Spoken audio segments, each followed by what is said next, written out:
I gave him poison just for fun. I had one friend, now there's none. I made the devil run. I broke so many bones, but none of them were ever my own. They were an army, I was alone. I broke so many bones.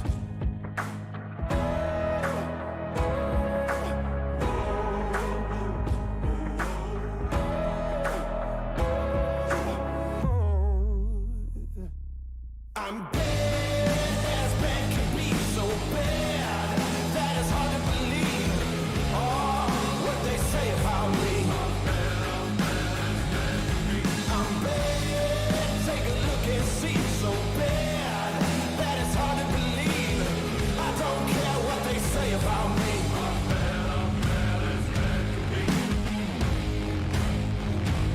I watched an empire fall. I stormed the gate and scaled the walls. They wouldn't share, so I took it all. I watched an empire fall.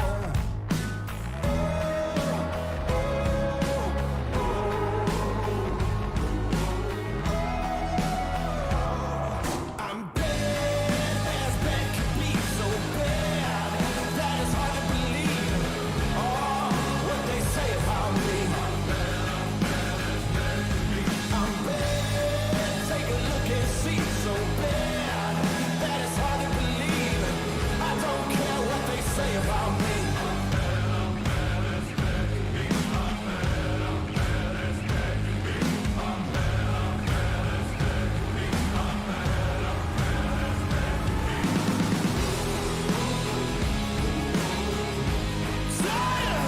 Stop it!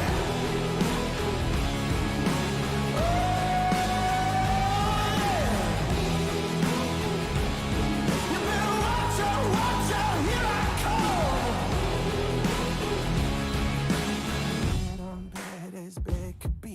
I'm bad as bad could be. I'm bad as bad could be. I'm bad as bad could be. Bad as bad can be, so bad that it's hard to believe. Oh, what they say about me. Yeah, I'm bad. Take a look and see. So bad that it's hard to believe. I don't care what they say about me. Oh, I'm bad as bad can be. Oh, so bad. I'm bad as bad can be.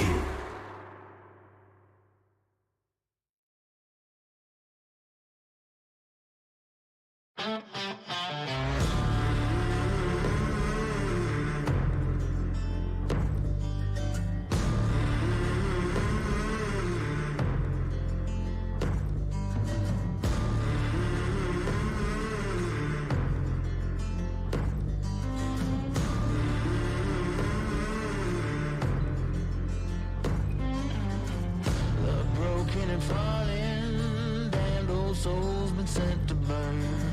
Nowadays they've been calling, telling me soon gonna be my turn. Head down, walk with reason, know that when the daylight dies, gonna have to face my demons. Life of sin, a life of lies. The devil's gonna come when the sun goes down. The devil's gonna come when the sun goes down.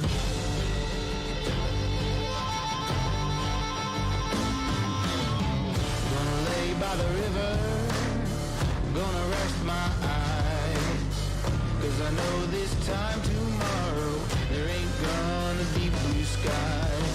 I walk a lonely mile, so many years I roam.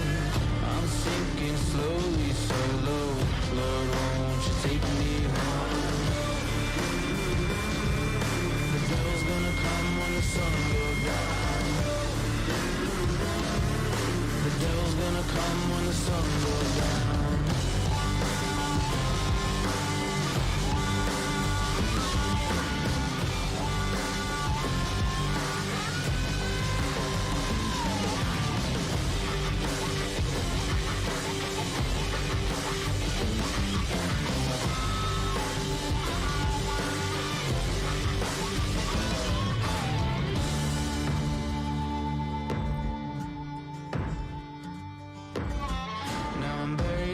shallow grave by the riverside, marked off with a granite stone and the date I died.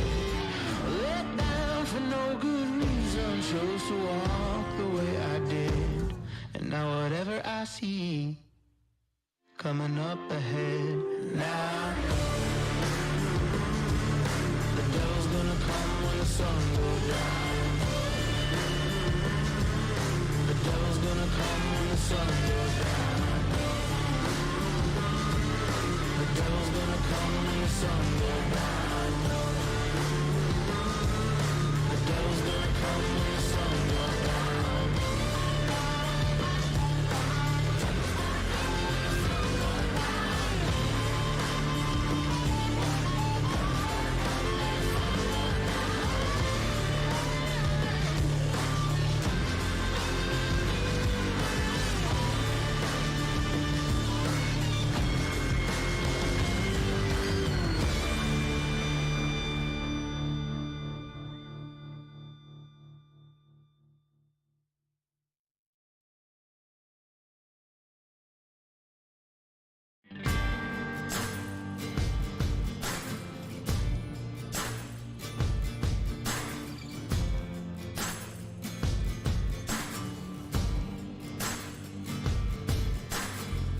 So black, can't see 2 feet in front of me.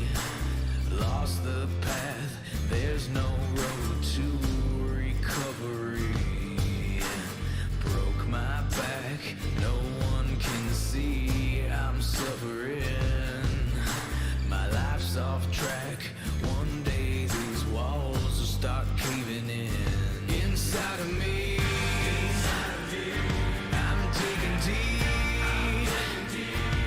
somewhere there's a light inside of me. Inside of me. So hard to see. Somewhere there's a light inside of me. Hot and cold, sweat till my bones start shivering. Search my soul, somewhere a light is flickering. Melt the snow, black as the ice that's on the ground. Road is closed, nowhere to go, better turn around. Inside of me, I'm digging deep. Somewhere there's a light inside of me. Inside of me. So hard to see. Somewhere there's a light inside of me.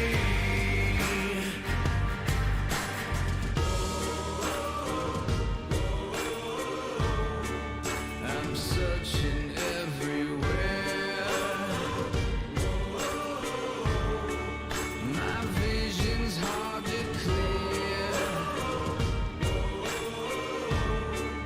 There's black beneath my stare.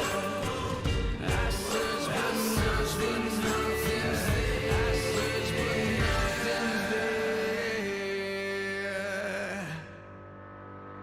Inside of me, I'm digging deep. Somewhere there's a light inside of me. Inside of me. So hard to see. Somewhere there's a light inside of me.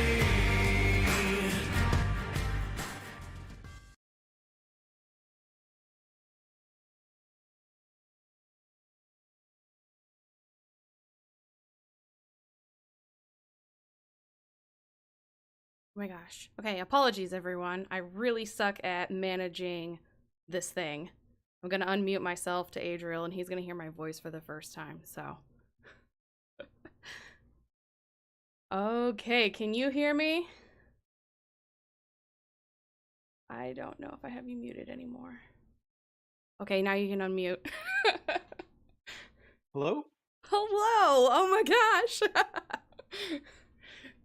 Oh, this is so awesome. This is the first time I'm talking to you with my Yeah, voice. it's nice to meet you and see you at least a few seconds in the future, in the past, watching on the stream here.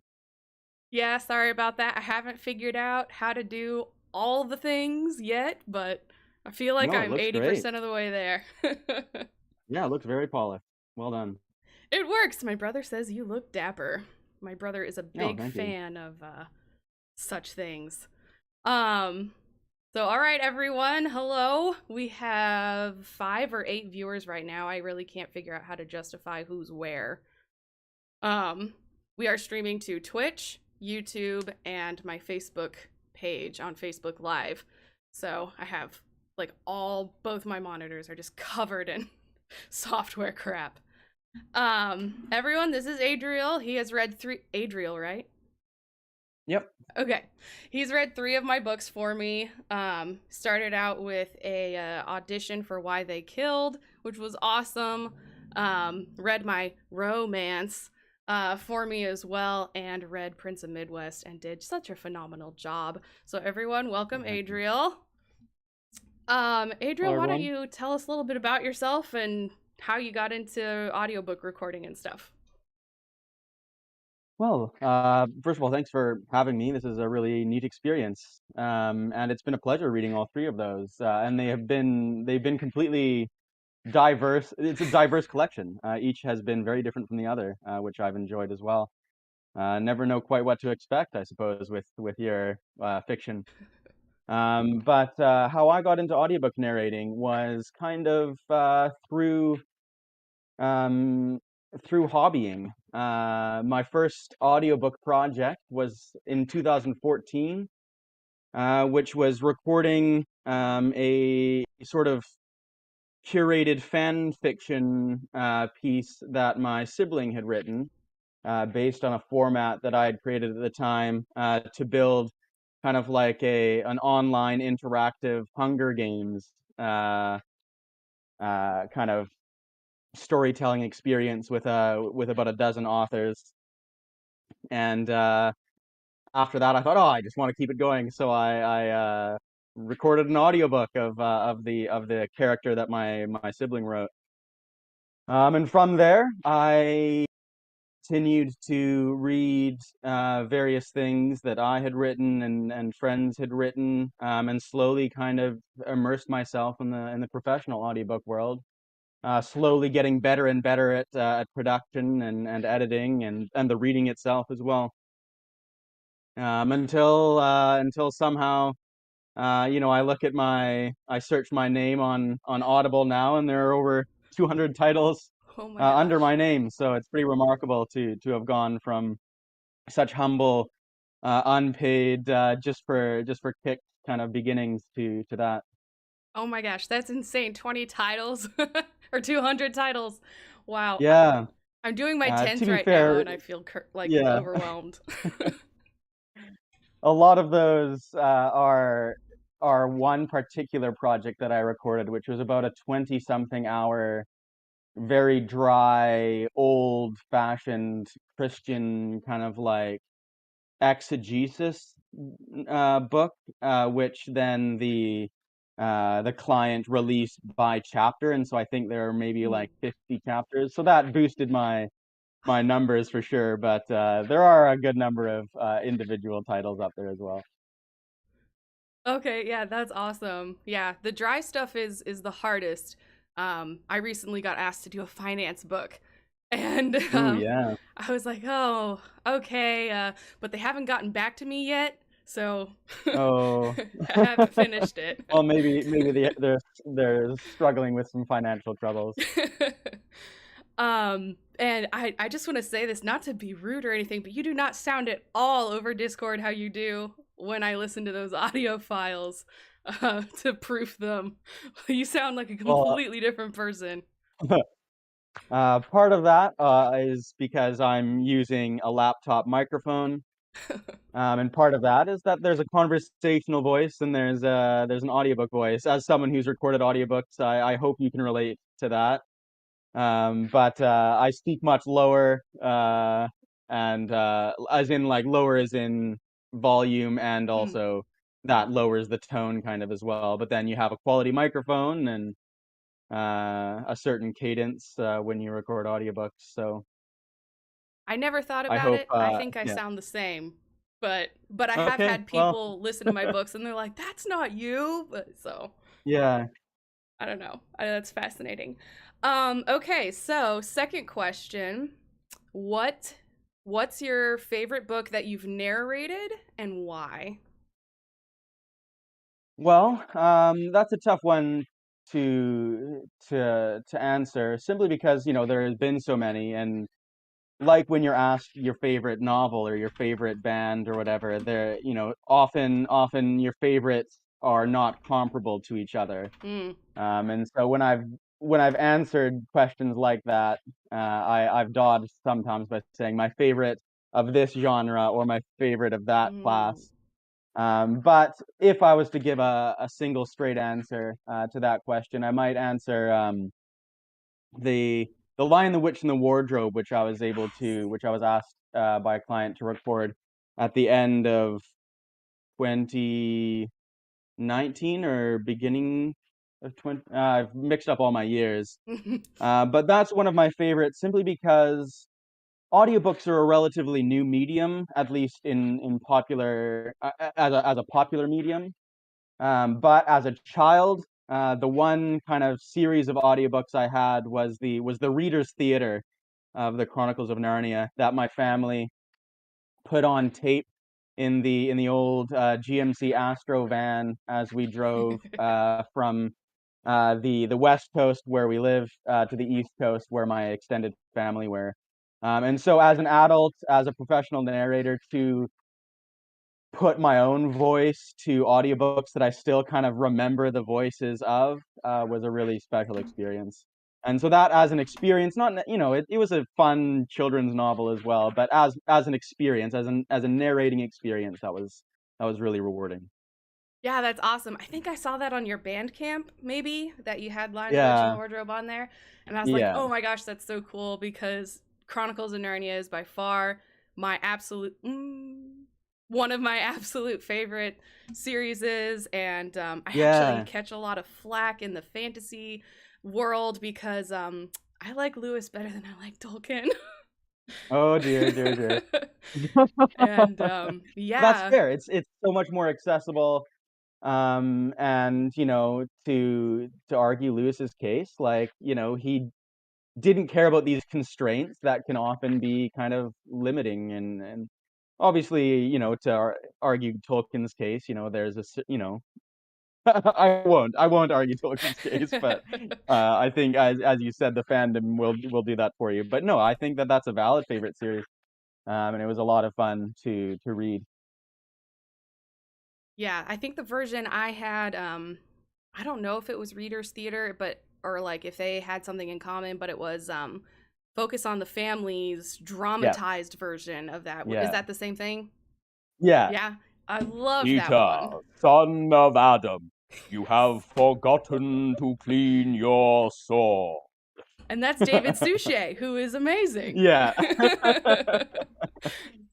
Yeah, Awesome. and so I had that, in my head while I was reading the PDF, on my screen. I was thinking, "Oh man, I'm not this is no David Suchet or Suchet." But it was my own spin, right?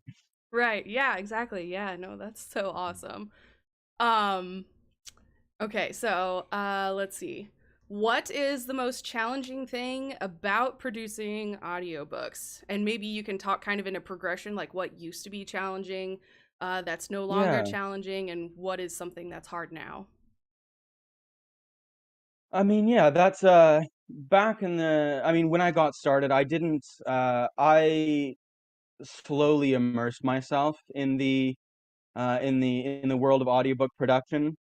And so I kind of learned the tricks and tips and process slowly as I went. And so I learned, oh, this works better than that, or I would work with a certain client who would say, "Hey, can you do this way instead?" And I said, "Well, actually, yeah, that is better," or so on and so forth. Um, and so yeah, early on, like with those first fan fiction audiobooks, then I thought I had to read a whole paragraph without any errors at all. And so the expanse of what I actually recorded was much longer than the finished product. Whereas now, now that I'm better at editing, I can insert words into a sentence and have it, not seem like I had made an error anywhere in there. And you can't tell necessarily, which word has been replaced. And so, yeah, in early days, the most difficult part was reading it aloud. I, have a background in theater and acting and stuff like that. And so I knew how to read, cold read. But to cold read perfectly without ums, without ahs, without stumbling over a word, without a mispronunciation, with the right intonation and all of that was very difficult at first. But as I got better at doing that, then yeah, I don't think that's the most difficult thing anymore. Yeah. Ironically, maybe the most difficult thing may be the communication platform on the program that we use to release our audiobooks, ACX. It's just not built for communication. And so it's often difficult to get a hold of in a timely manner clients, which is difficult. Um, And to find past messages, like what was yeah, sent when, and yeah. yeah, yeah. You have to navigate to your own sent folder to see any messages that you have sent. Anyway, that's very tough. Otherwise, sometimes no. I think that'll be my answer. I won't ramble on too long. Okay, yeah, awesome. I totally agree. Um, Actually, yeah, I agree with all of that. Except I'm not quite as perfect yet at inserting a fixed single word. When it Yeah, happens I really mean, well, it's like, oh, that was nice. And then other times it's like, yeah, can that fly? And it's like, no, just go do another take. yeah, Like, yeah. No, I mean, I say that only doing that like very rarely, and more often it's about a character's voice, hmm, or if I've mispronounced a name or something like that, then I'll read the whole sentence often hmm, in my correction recordings, and then try to insert as little of the correction as possible hmm. into the original Oh, track so that it flows as seamlessly in the exact same tone, the exact same voice. right. But then obviously having the corrected word or phrase included in the final track. Yeah, okay. Okay, that makes sense. That actually seems easier too. So, um next question. Have you ever done lines for a commercial or like character, like a single, not a whole audiobook? I haven't. The closest I've done is to do like joint audiobooks. So Mm, often folks want a female presenting voice alongside a male presenting voice for male or female presenting characters respectively. I have one of those And so I've coming done a up, few so of stand those. by. Yeah. Okay, fun. I look forward to it. But as far as like more voice acting, so for Mhm. like television shows or commercial performance, I haven't. I'm relatively interested, but for now I'm pretty content recording fiction in as audiobooks. Okay. Would that be something that you would want to do later, like if the opportunity came up? If the opportunities came up, if I have enough spoons in my drawer, to use the Ah, metaphor to like, because for those sorts of roles, you really have to put yourself out there. Obviously for audiobooks as well, we audition, right? But I have the platform, right? I'm on the platform, I'm established there. And so to start a new kind of foray into something, even though it's connected to audiobooks and I could use that on my resume, it would still be a new frontier. And so if ever I have the energy or are given the opportunity, I think that would be, yeah, that could possibly be a lot of fun. I watch enough, dubbed kind of like anime to think, oh, I could do that. You know, I can do better than that. Do you ever do that, like watch animated movies or shows or anime or anything like that, and like try and do those voices to be like, can I put that in my repertoire? Or is that just me? That's not something I personally do. I more think like, you know, just to myself, like, oh, I could do that, or I could do that better. But I don't speak, or I don't repeat from the television. But you know, I can see that being a fun and also, you know, enriching thing, because it could expand your kind of vocal repertoire. Is that something that you do? Just yeah, mostly as like exercises, and I also come from a theater background, so I guess I've always, Hmm. you know, tried that or been on the lookout for that. And I used to be able to do a great Ash Ketchum, but I can't anymore. Oh, I So is suppose you grow out of it, right? I I mean, but what's her face is older than me, so I should have been able to hold on to it. So I can't Oh, remember her true, true, name. yeah, Um, yeah. but so most people always want to know, like, am I a writer for a living? No. So one of the questions we got is, do you do audio for a living, or do you have a day job? The question's a bit or the answer is a bit sideways, in that I do audiobook recording for a living, along with a few other freelance endeavors. But I am lucky enough to have an entrepreneurial partner who pays for maybe more than 50% of the bills, our household bills.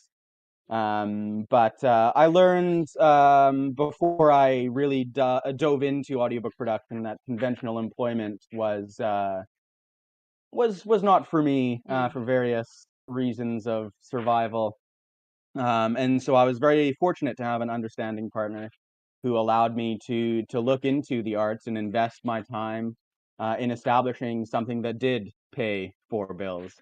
And so I do audiobook production. I've done a little bit of copy editing.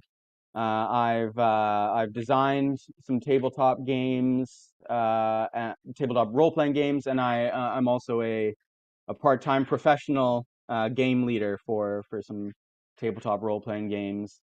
And then there's some tutoring and stuff in there as well, in English courses. But my main paid gig is audiobook recording. That's awesome. Yeah, that's what I hope to do. I don't like Yeah, the 8 to 5, and yeah, definitely don't have the my brain was not made for that, and who I am as a yeah, person was not made for that. Um, yeah, no, that's awesome. So do you DM? yeah, Yeah. yeah. Okay. Yeah, that's Um, awesome. Most of the time in fifth edition Dungeons and Dragons, because that's what the public wants. Hmm. But when given the opportunity, then I'll branch out either into an original or into a lesser known RPG. My brother is in the chat, or at least he was, and he is currently Hmm. in the process of designing a game system himself, Oh, fun! and Yeah, roping us all in to play it, and which, you know, of like course. schedules are Yeah. conflicting. And oh, there he is. He says, "Yes, I am." um, yeah, he Josh, can I tell him the name or nah?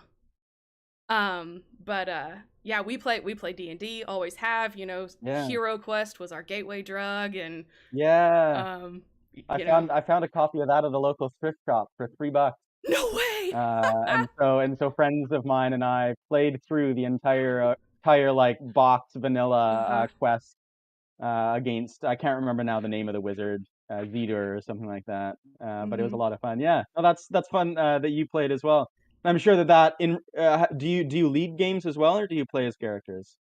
I started DMing when I lived in Connecticut, and then I didn't for a long time until I moved back, and I tried to run whatever of Fandelver, that 5e intro thing, for my siblings to get all of us into D&D.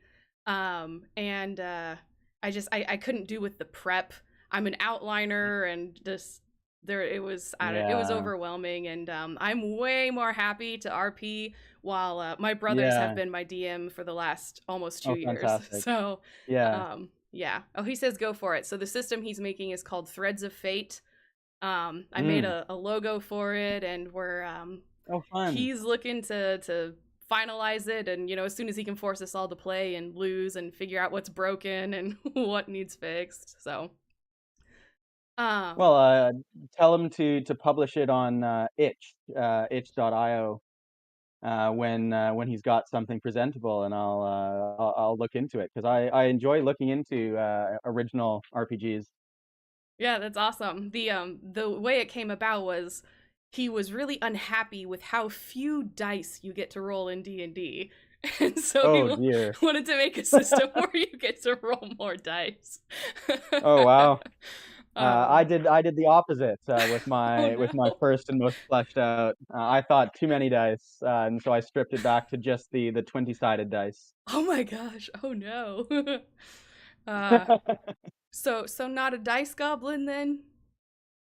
Not personally, but I can see the appeal. And so like and various games have various things that you like and dislike about them, and rolling a lot of dice can be a lot of fun. Yeah. I agree. I like the clicky clacky.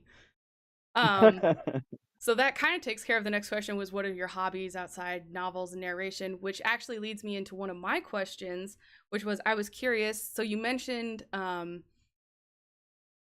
he says awkwardly, the D20 is the problem. um, you mentioned tutoring and it's English tutoring. So do you write? Is that something that you've always done? Yeah, well, sort of. Yeah, I've always, or since I read probably my first fantasy novels, which were Redwall by Brian Jake, then I have thought, oh, like I was, I was one of those children who excelled in our poor education system, and so I knew how to put a sentence together from an early age, and so I thought, oh, why don't I? And so I would write blurbs and timeline or plot lines and stuff like that, but never wrote more than a chapter until I read R.A. Salvatore, and then Mm. wrote the kind of like first 5 or 6 chapters of an almost complete carbon copy of the Dark Elf trilogy. Oh yeah. But recently now, I have decided that I'm going to make it happen. I've said since I was a teenager that I would write a novel by the time I turned 40, and now I'm into my third decade. So it's time to finally put my time where my mouth is, and so I've taken an oath to write something in this ongoing novel, one at least some writing every week. And so sometimes that's a paragraph, sometimes, the flow comes. I'm sure you can relate to that. But I sit down at least once in the week to write, and so I'm aiming to finish a novel that's um, my elevator pitch is that it's an English boarding school yarn, as if written by kind of Lemony Snicket. Oh. And so it's got a fun, active narrator, but it's got the young school children characters of a Harry Potter or other similar kind of young adult fiction. Sounding kind of Dickens meets Rowling meets Snicket. Yeah, exactly. Yeah, Dickens in that I have really long, complicated sentences, and I don't pare back my vocabulary. And then that I say that it comments on on social issues as well, because that's a thing that Dickens always did. Yes, for sure. Yeah, definitely. Maybe it was the boarding school thing. I feel like that happened a lot with Dickens, but then I'm also thinking of Bronte Mm, and Jane Eyre, so and she's not yeah, Dickens, yeah, but yeah, all yeah, those old dead folks. yeah, yeah. Okay, I'm out of questions. Let me check the chat really quick to make sure. Let's see, we have one person who says check out Blades in the Dark for a great Yeah, steampunk game. Yeah, I've picked that up. I've got a PDF version of that. And a friend of mine tried to run the game, but then the group dissolved. So unfortunately, I've not actually experienced more than one session of that yet. Oh, gotcha. Okay. Yeah, I don't know if I've ever done a steampunk TTRPG. Hmm. But Okay. this one too is just D6s. So Only? Blades in the Dark, yeah. Oh, well, how many D6s though? Oh, I don't think that many. I think maybe four. I can't remember in particular. Okay, interesting. Yeah, I'll have to check that out. There's like a couple that are like um TTRPGs, but not the more Hero Questy, like this is the story and you play it Yeah, the one yeah, time. Definitely want to try yeah, some of those. Because I think that'd be fun. Like just knowing where the end is yeah, yeah, would be interesting. All right, I'm gonna ask. Let's see. I did tell you that I wanted you to do a reading, right? yeah. Okay.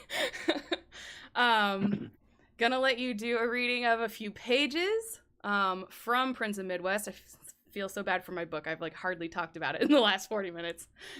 Um, have you do that, and then talk a little bit about what reading this was like. I felt bad for you because right now the audiobook I'm doing is in a Nashville, Tennessee accent, which obviously I don't have. So I have to do the Hmm. whole narration like that. There's a Russian vampire. There's a Deep South lady, an Hmm. English Grim Reaper, and just like all these accents. And it's like, oh, this is what I did to him. I get it now.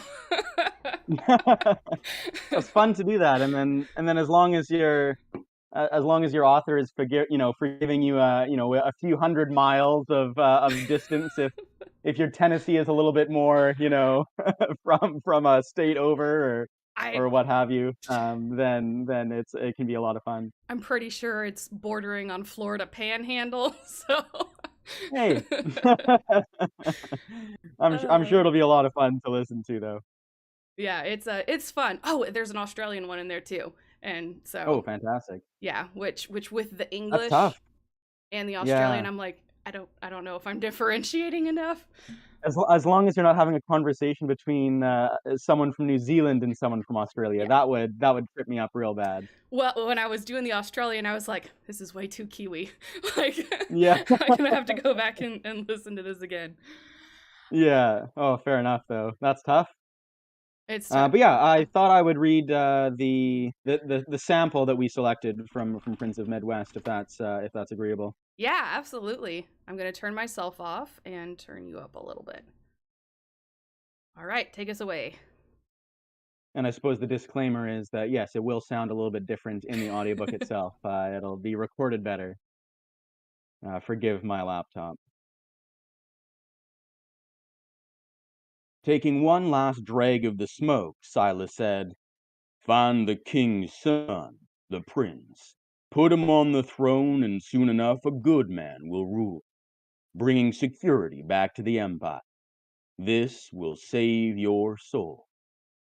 At this, Cecil couldn't stop the scoff that escaped his throat. How prophetic! Silas glared at him.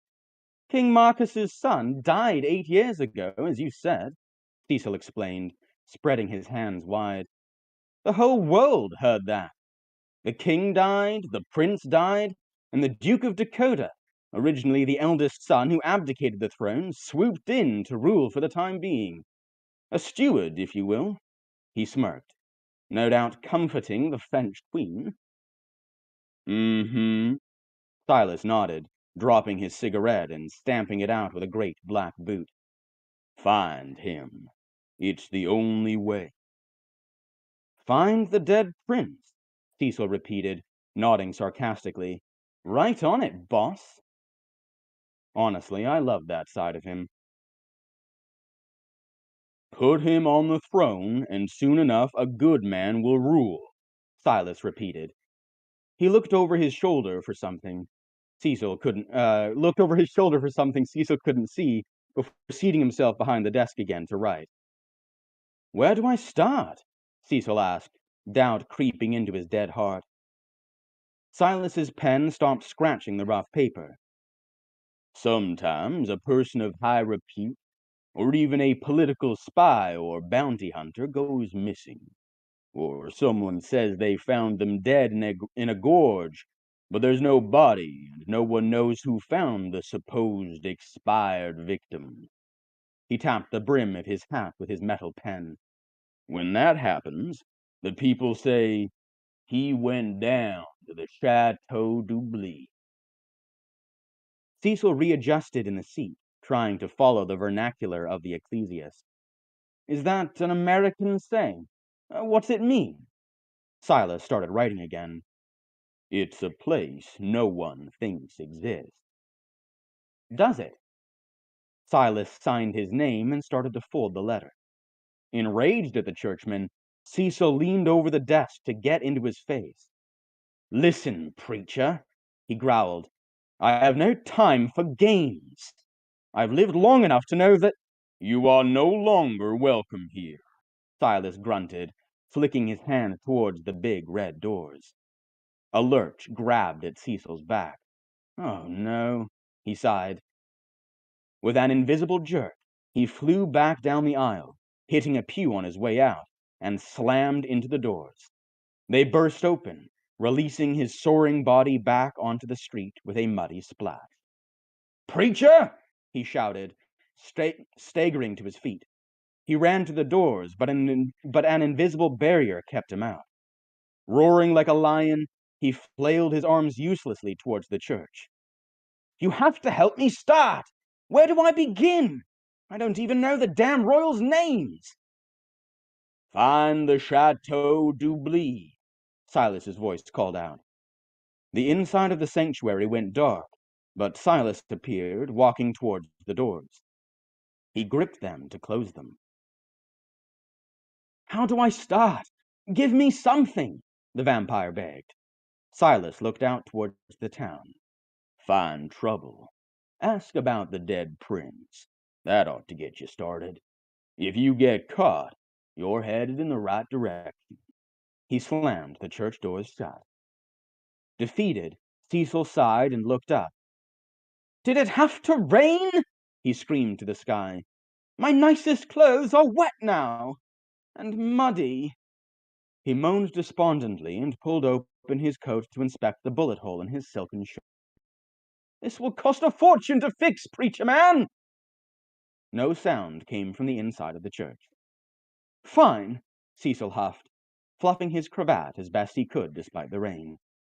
Where the hell do I find a little trouble and get caught? He repeated. And that's the end, and I realized halfway through that reading in sunglasses was perhaps the wrong choice.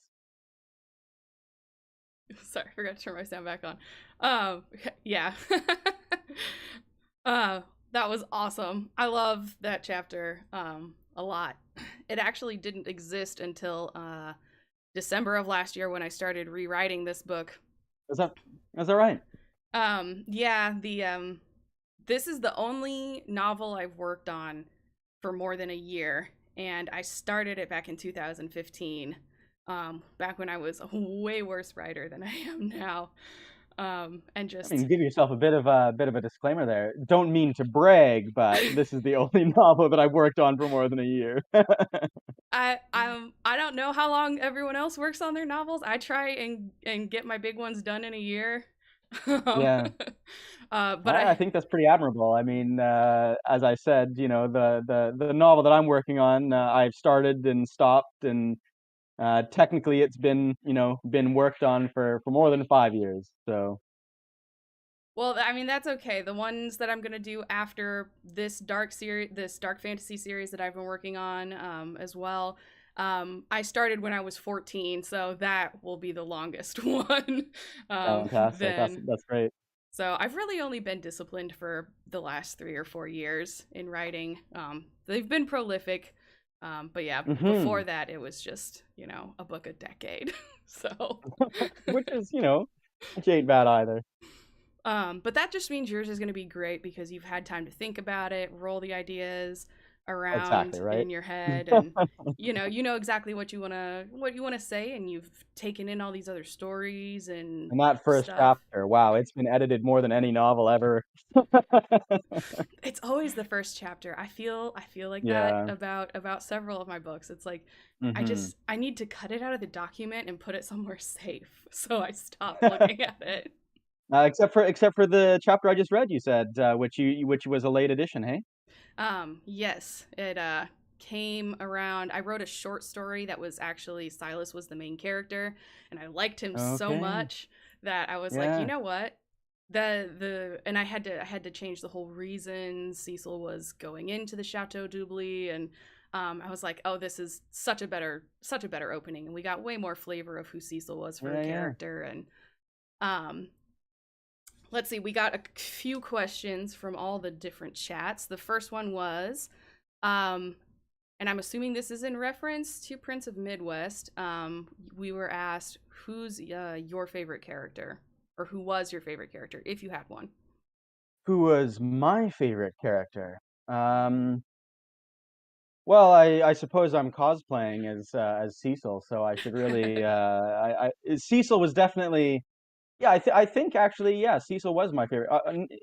This is the only costume I think I could have pulled out. I might have been able to dress as a grungy cowboy as well and pulled Ezekiel, but I enjoy the fop in a lot of things. My first D&D character was a foppish bard, and so I enjoyed that about Cecil. And then I thought that he had good depth as a character as well because um, I mean, his mission is established so early on, is the first mission to be established, and is the mission that is the impetus of the entire novel.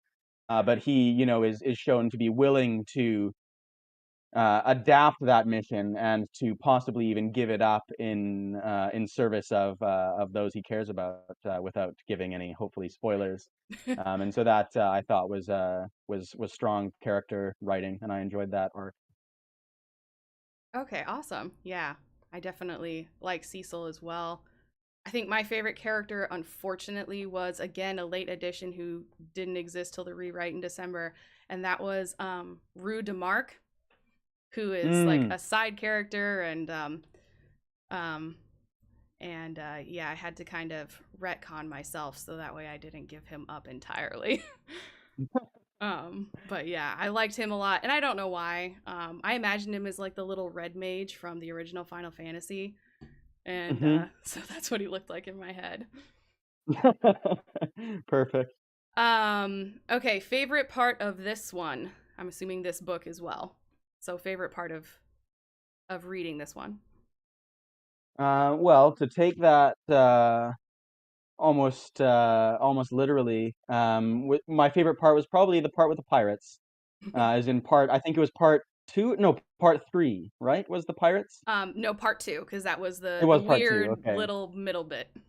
Yeah, yeah, I enjoyed that because sky pirates are a really fun archetype.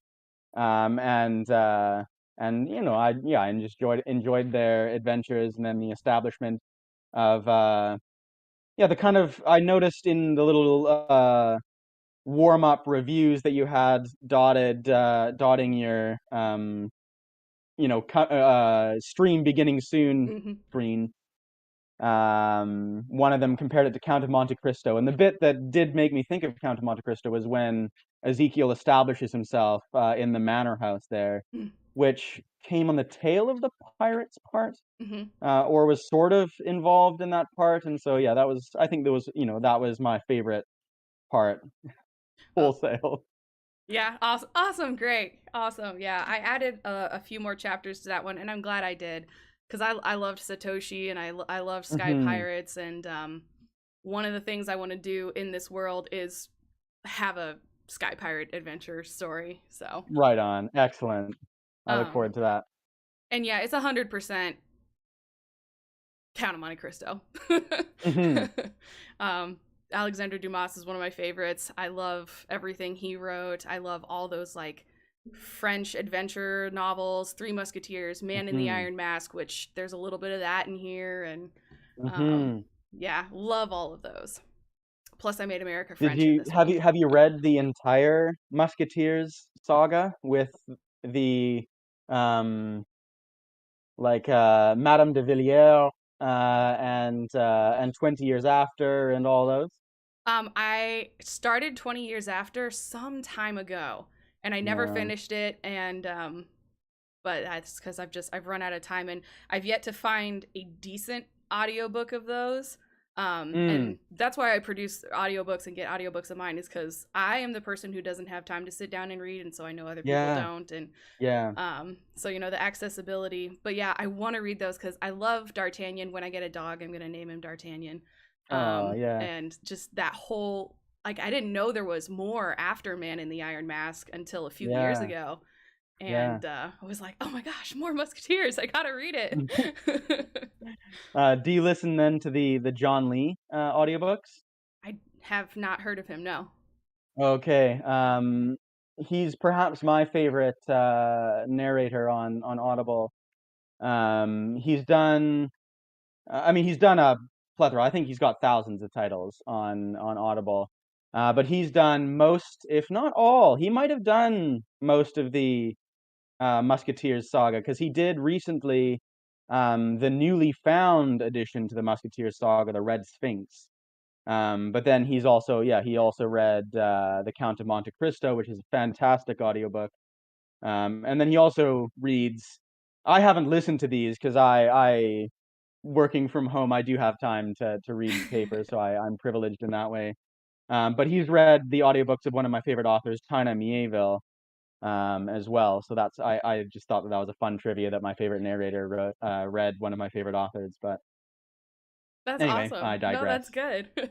um, it's all relevant in writing. And then the last one we got was which of again, I'm assuming, which of the three books did you like best? Well, that's a trap. Um, as I did set precedent to dodge this trap though by saying earlier that they were all very different. And they all had qualities that were completely singular to themselves.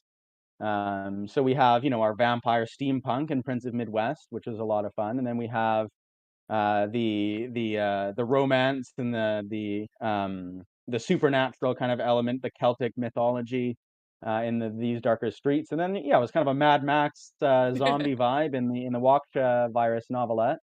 But I think, hoping to not offend, I really enjoyed reading These Darker Streets. I enjoyed them all, as I say, but that one I felt had some really great, almost yeah. I mean, it was obviously within this supernatural setting, but the dialogue was really grounded, and I enjoyed the kind of the realism of the dialogue. Whereas a lot of the dialogue in Waksha and in Prince of Midwest had to do with these outrageous, dramatic, fun plots. Whereas These Darker Streets was a bit smaller. It was set within one real earthen city, more or less in our modern day, and I enjoy reading grounded dialogue as a narrator. Hmm. But again, I'll finish by climbing back out of the trap, hopefully by saying that I did enjoy them all, and they all have their own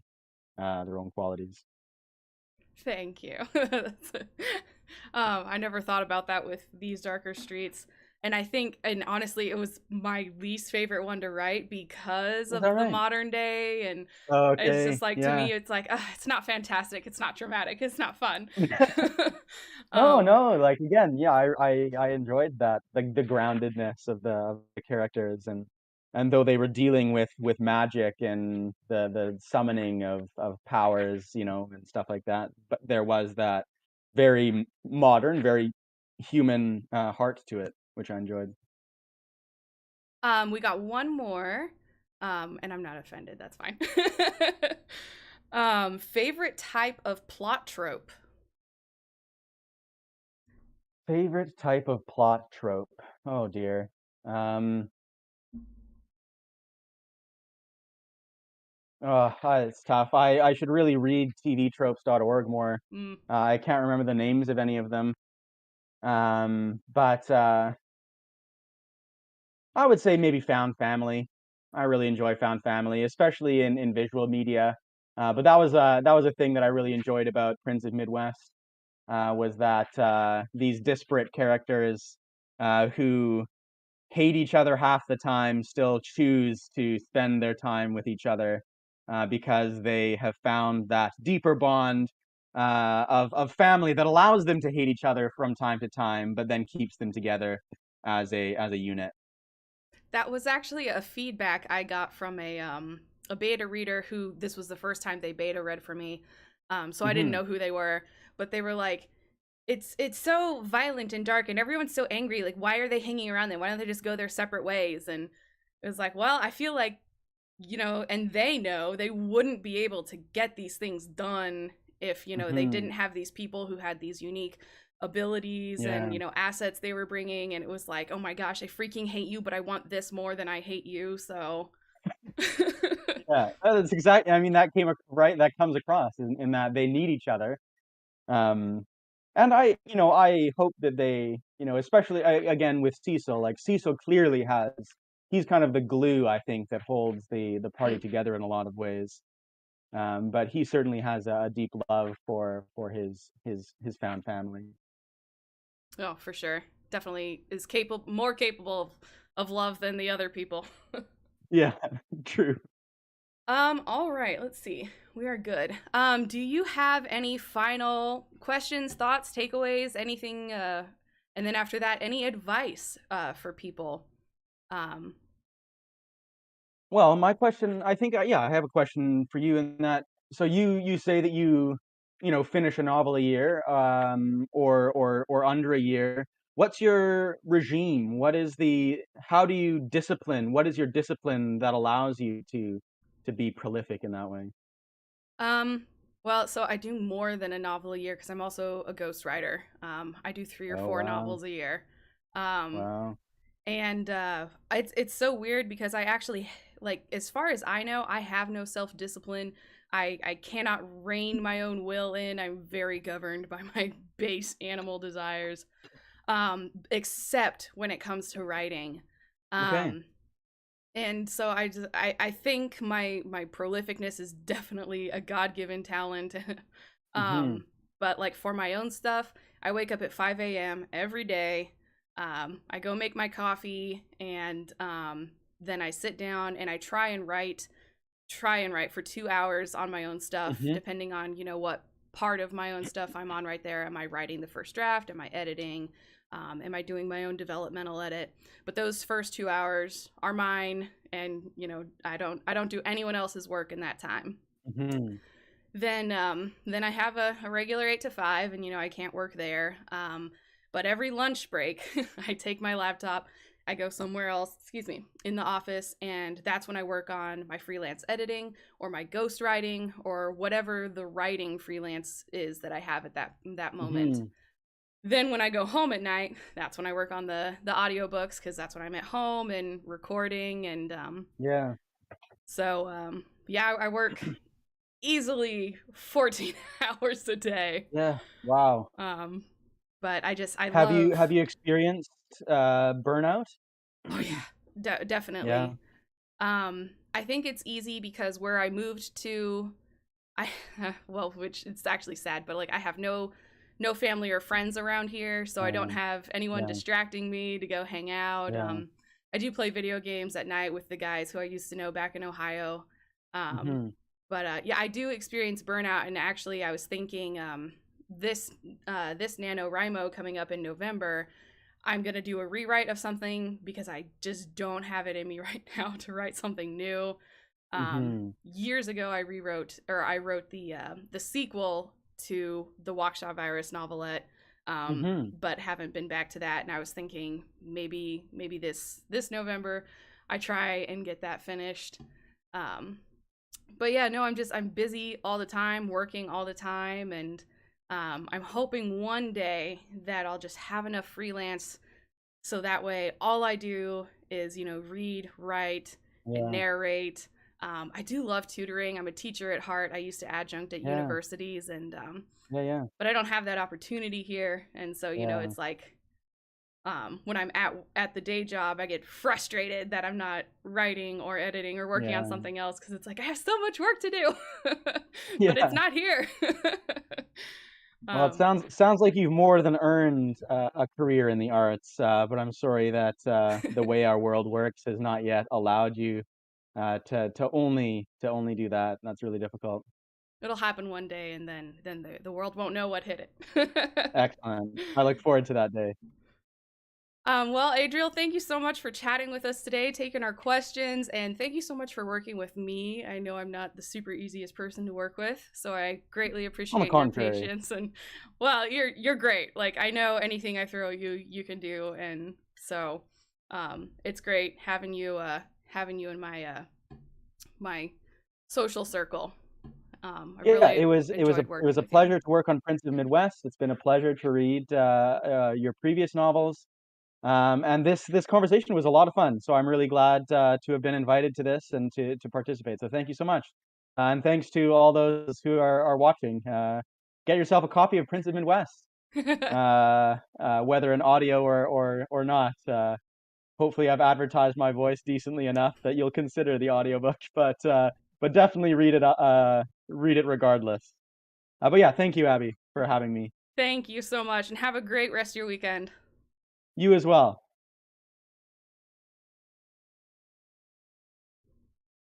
And we're done. Oh my gosh, that was forever. Oh, Color Master, I'm so sorry I did not see your question in time. While recording, I highly doubt that. I definitely don't, and I'm betting he does not either. That would be maddeningly distracting, especially since I don't know about him, but when I record, I have to have the monitoring on so I can hear myself, so I can hear the room sounds. Because if I didn't, I wouldn't, know if there was a car driving past the window or if the neighbor's air conditioner kicked on. And that would get picked up on the mic, and then you have to do a retake, or at least I do, because I record in my closet. Let's see. I thought I had a few questions for myself, but I could be super wrong. Questions about the book. I had a few. Several, let's see. I see several genres listed for this book. What genre is it? That is an excellent question. I had kind of a joke thing going when I was first advertising this book, saying it was steampunk, Weird West, alternate history, young adult adventure, novel, ... and there's also a vampire. But I think with the reviews I've gotten and that people have done for me, thanks to R&R book tours, everyone is classifying it as alternate history. So I'm gonna low magic alternate history. So I think that's where I'm gonna stick it. I checked on Amazon today, and I'm like number 500 in teen and young adult westerns, which I have never been above like the 20,000 mark, so that was like huge for me. But there can't be that many teen and young adult westerns out there. So is it YA? Why do you have a warning on the back? I call it YA because I wanted to write a YA to reach the audience of YA, which is young adult, because that seems to be a really big audience and something I wanted to be a part of. The wider audience, the more books I can sell. That and Prince of Midwest, just even with the rewrites, or even before the rewrites. So I scrubbed it of a lot of the violence and a lot of the depression, as people kindly describe my books as depressing. I scrubbed it of a lot of the violence, a lot of the depression. And even still, one of my beta readers said that she was shocked at the amount of violence. And so I was like, well, I scrubbed it to be YA. I de-aged Ezekiel to 18 because I read that your protagonist has to be young adult if you're going to have a young adult novel, which Cecil's not, he's old. But so I de-aged a lot of the characters and scrubbed a lot of the violence. But then after getting that feedback where the beta reader said she was shocked at the violence still, I thought, you know what, I'll just put a little teen plus on the back. I've read a lot of manga that says, teen plus, so I figured people would know what it meant. Gotcha. I was just curious if maybe you or he listened to any atmosphere while recording. No. Yeah, definitely not. Especially because it might interfere with the pacing of the narration. Because you wait for like the sound, or you get into the sound, or you're imagining it too much in your head. Whereas the audiobook, needs to keep going. I have like rules for myself, like how many seconds in between a dialogue, or a dialogue and a dialogue tag and then action. How much space in between like a scene break. So yeah, no atmosphere stuff. When I was producing the Gulmassia short stories on Spotify, those were like completely produced. There was music, sound effects, I think music and sound effects, in addition to my narration. And actually those are still on Spotify. I haven't gotten around to taking them down yet. But those had all kinds of stuff going on. And when I do audiobooks, I do put like an intro music at the beginning to kind of set the mood. My other narrator, Aaron, does that for the Runer series. And then I do that for my clients, like try and find a piece of music that I have licensed for the project to kind of put at the beginning. The Nashville Immortals that I'm doing right now, I got a good one for that, and I think it just sets the tone. So a little bit yes, a little bit no. Not a question, but a statement. It's supposed to be a vampire book, but it's not what I thought it was. Yeah, I've been getting that a lot too. A lot of people are saying, oh, it's vampire literature. And I think people go into hearing vampire literature with a certain expectation, which this is not. It is an adventure story. The romance plot is very subtle. And again, not what people think it is. So yeah, it's not Twilight. It's not those kind of vampire books. It's not that kind of vampire book. It's definitely action adventure. It's a revenge story. So, it's one of those.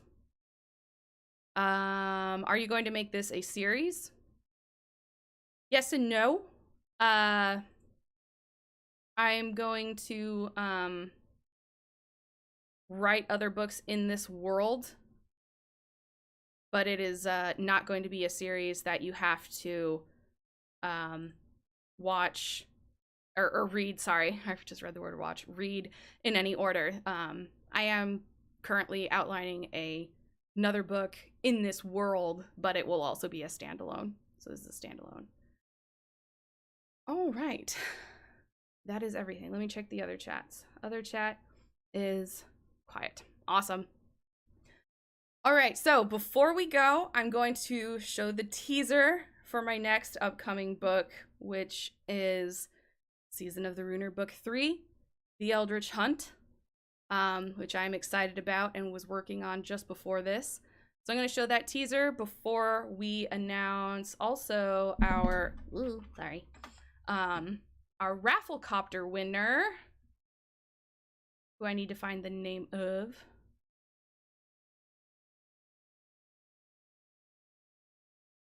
Which apparently I can't find. Oh, found it. Okay.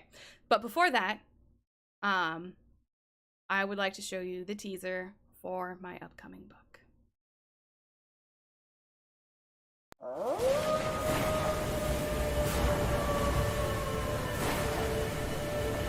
Why'd ye come to me dark shores, bound high in waves of salient green? Gods here walk, our lands destroyed, a plea for a life we pay in blood. Bended knee we bow on moors, hunt again, our clans war on. Flee, ye thralls, and ne'er return. Mage ye sort your valor wrought. What worth find ye here in ice, where wrecks take on a wild shape? No hearth can melt, nor forge e'er burn the god-touched land beyond these shores.